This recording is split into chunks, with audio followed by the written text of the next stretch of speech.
গাইবান্ধার ব্রহ্মপুত্র, ঘাঘট ও করতোয়া নদীর পানি, এছাড়া তিস্তা ও অন্য নদীর পানি কিছুটা বৃদ্ধি পেলেও এখনও বিপদসীমার নিচেই আছে।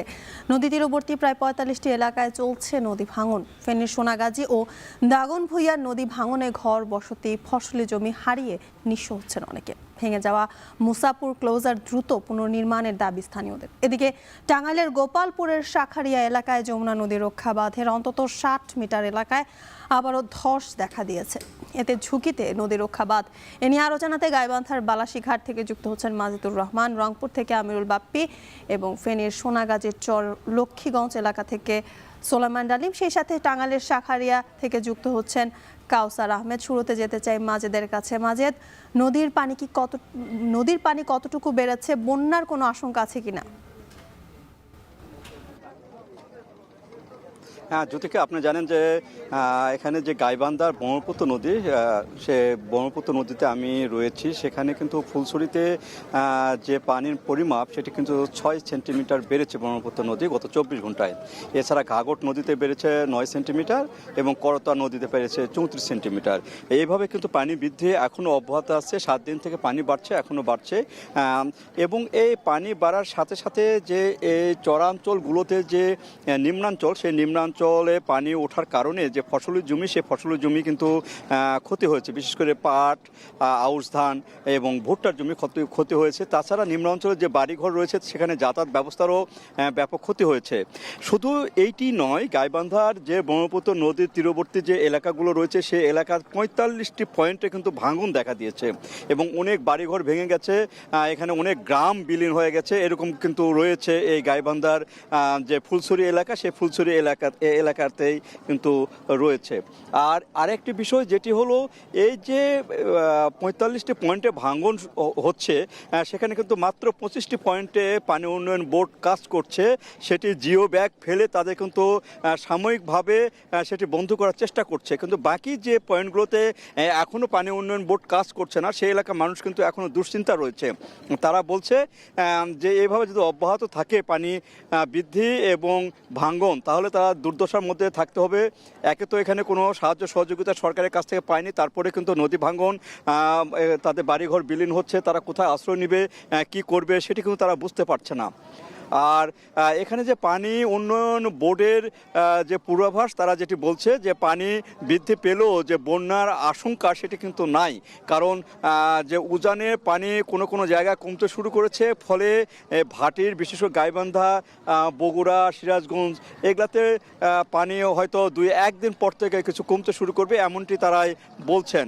আর কৃষি বিভাগ বলছেন এখানে যে ক্ষয়ক্ষতি হয়েছে সেটা নিরূপণের কাজ চলছে এবং নিরূপণ হওয়ার পরে তারা যে পদক্ষেপ, তারা সেই পদক্ষেপ নেবে এবং কৃষকের যেন সামনে ফসলগুলো করতে পারে সেই ব্যাপারে কিন্তু তারা সচেষ্ট রয়েছে এবং তারা কাজ করবেন।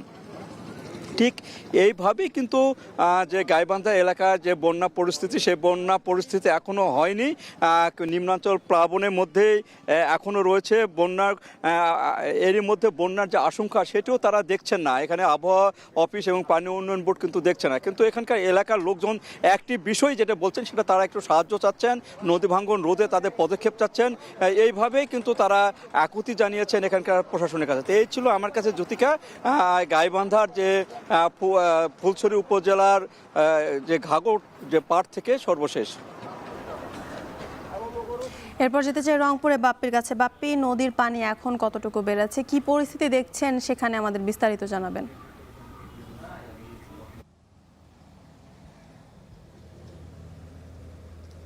জ্যোতিকা, আজ সকাল ৯টার শেষ রিডিং পর্যন্ত তিস্তা নদীর পানি বিপদসীমার ১ সেন্টিমিটার নিচ দিয়ে প্রবাহিত হচ্ছে। তবে খুব একটা আশঙ্কার কিছু নেই, এরকমটি বলছেন পানি উন্নয়ন বোর্ডের কর্মকর্তারা।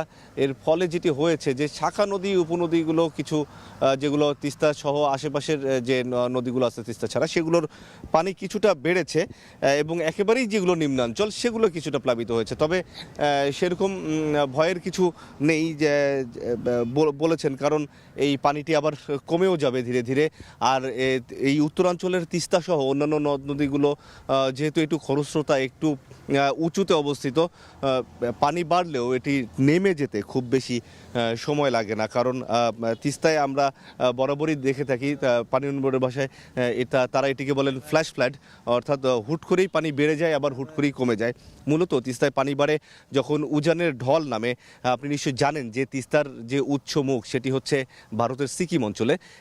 সেখানে যখন অতিরিক্ত বৃষ্টি হয় বা সেখান থেকে যখন পানি বেশি আসে, তখন গজলডোবা হয়ে সেই পানি বাংলাদেশে প্রবেশ করে তিস্তা নদীতে।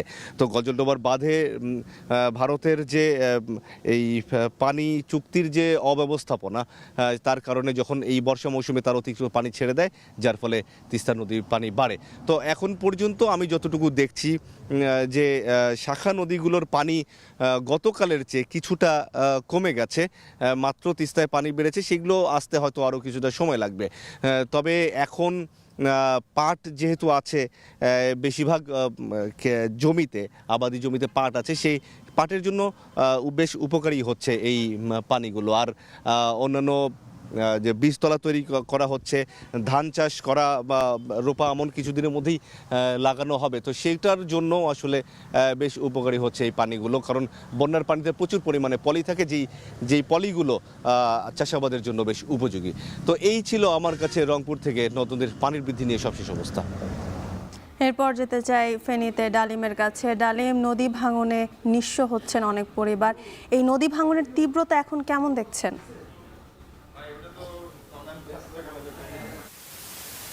যদিকা সকাল থেকেই আমরা ফেনীর সোনাগাজীর ছয়ানি এলাকা, চর গোপালগঞ্জ এলাকা এবং চর গোপালগাঁও এলাকা, বিভিন্ন এলাকা ঘুরে দেখেছি।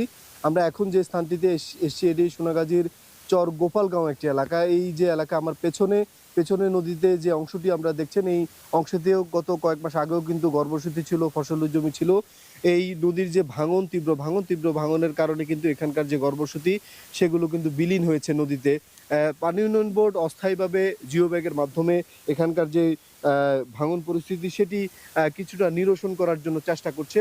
আমরা কথা বলেছি স্থানীয়দের সাথে, দাগনভূঞা এবং যে সোনাগাজীর বিস্তীর্ণ এলাকার যারা বাসিন্দা রয়েছেন নদীর তীরবর্তী, তারা বলছেন যে 2024-এর যে বন্যা, সেই বন্যায় মুসাফর ক্লোজার ভেঙে যাওয়ার কারণে কিন্তু নদীর এই যে ভাঙন তীব্র আকার ধারণ করেছে এবং সেটি 2 উপজেলার প্রায় 18 কিলোমিটার অংশ জুড়ে ভাঙছে। সাথে সাথে নোয়াখালীর যে কোম্পানিগঞ্জ এলাকা রয়েছে সেখানেও কিন্তু নদীর যে তীব্র ভাঙন সেটি রয়েছে। বিশেষ করে আমরা সোনাগাজী উপজেলায় যেটি দেখেছি, চর দরবেশ, চর মজলিশপুর, চর চান্দিয়া এবং দাগনভূঞা উপজেলার মাতুভূঞা, দাগনভূঞা সদর ইউনিয়নের বিস্তীর্ণ এলাকা কিন্তু মানচিত্র থেকে মুছে যাচ্ছে। অব্যাহত এই ভাঙনে ইতিমধ্যে ছোট হয়ে আসছে 3 দিক থেকে নদী বেষ্টিত সোনাগাজী উপজেলা। নদী তীরবর্তী এলাকার মধ্যে সোনাগাজীর চর মজলিশপুর ইউনিয়নের চর সদরপুর, কঠিরহাট, কাটাখিলা, কালীমন্দির, চর দরবেশ ইউনিয়নের দক্ষিণ চর দরবেশ, আদর্শগ্রাম, পশ্চিম চর দরবেশ, কাজিরহাট, স্লুইসগেট, আউরারখিল, জেলেপাড়া সহ আলামপুর সহ তেল্লারঘাট, ইতালি মার্কেট, ধনীপাড়া, চরচান্দিয়া, সাহেবেরঘাট, মোল্লারঘাট, পশ্চিম চরচান্দিয়া, বগাদানা, আলমপুর, আউরারখিল, আমিরাবাদ ইউনিয়নের বিস্তীর্ণ এলাকা কিন্তু ভাঙছে। আমরা কথা বলেছি পানি উন্নয়ন বোর্ডের সাথে, তারা বলছেন যে দ্রুত ব্যবস্থা এবং নদী তীরবর্তী যেসব এলাকা রয়েছে ভাঙন রোধ কল্পে তারা কিন্তু জিও ব্যাগ দিয়ে অস্থায়ীভাবে চেষ্টা করছেন এবং নদীর দুপাশে যে ব্লক দিয়ে বাঁধ তৈরি করার সেটিও প্রকল্প তাদের হাতে রয়েছে। তবে স্থানীয়রা যেটি বলছেন যে পানি উন্নয়ন বোর্ড এবং কর্তৃপক্ষের যে উদ্যোগ সেটি খুব ধীর গতিতে, আরও আগে যদি এই উদ্যোগ গ্রহণ করা হতো তাহলে তাদের ঘরবসতি হারাতে হতো না। এ ছিল ফেনীর সোনাগাজীর চর গোপালগাঁও এলাকা থেকে আমাদের কাছে নদী ভাঙনের খবরের সর্বশেষ। এ নিয়ে আরও জানবো কাউসারের কাছ থেকে। কাউসার, টাঙ্গাইলে বাঁধ রক্ষায় প্রশাসন কি পদক্ষেপ নিয়েছে এখন পর্যন্ত?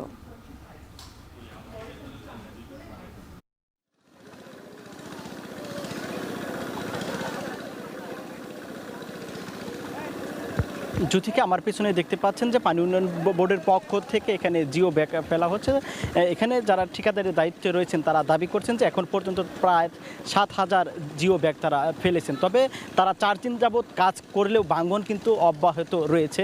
এখানে স্থানীয়রা বলছেন যে পানি উন্নয়ন বোর্ডের গাফলতি এবং দ্রুত প্রয়োজনীয় পদক্ষেপ না নেওয়ায় এই বাঁধটি রক্ষা করা সম্ভব হচ্ছে না। আমার পেছনে কিন্তু সকালেও ধসে গিয়েছে, গতকালও দফায় দফায় ধসে গিয়েছে। সব মিলিয়ে প্রায় 85 মিটার এলাকায় ধসে গিয়েছে। এতে করে এই ভুয়াপুর তারাকান্দি সড়কে যে যানবাহন চলাচল সেটি বন্ধ রয়েছে 4 দিন যাবত। এছাড়াও ছোট যে যানবাহনগুলো ছিল সিএনজি চালিত অটোরিকশা, ব্যাটারি চালিত অটোরিকশা, মোটরসাইকেল, বাইসাইকেল সেটিও চলাচল 2 দিন যাবত বন্ধ রয়েছে। বলতে গেলে এই সড়ক দিয়ে এখন মানুষকেও যেতে পুলিশ এবং আইন শৃঙ্খলা বাহিনীর সদস্য, স্বেচ্ছাসেবী যারা রয়েছেন তাদেরকে বাধা প্রদান করা হচ্ছে। এই নদীর বাঁধটি রক্ষা করার জন্য তারা আপ্রাণ চেষ্টা করেছেন। ইতিমধ্যে আমরা দেখেছি যে এই ভাঙন কবলিত এলাকাটি পানি উন্নয়ন বোর্ডের সিনিয়র কর্মকর্তা এছাড়াও স্থানীয় সংসদ সদস্য যিনি রয়েছেন আব্দুল সালাম পিন্টু, তিনি এই এলাকা পরিদর্শন করছেন। আমার পেছনটিতে তারা এই ভাত ধসে যাওয়া রোধে কি পরিকল্পনা করা যায় তা দ্রুত বাস্তবায়ন করার চেষ্টা করছেন। তবে স্থানীয়রা বলছেন যে যমুনা নদীতে অবৈধভাবে ড্রেজিং করা হয় প্রতি বছরের প্রতিটি মাস। এতে করে এই যে যমুনা নদীর যে পার ঘেঁষা এলাকাগুলো সেগুলো ধসে যাচ্ছে।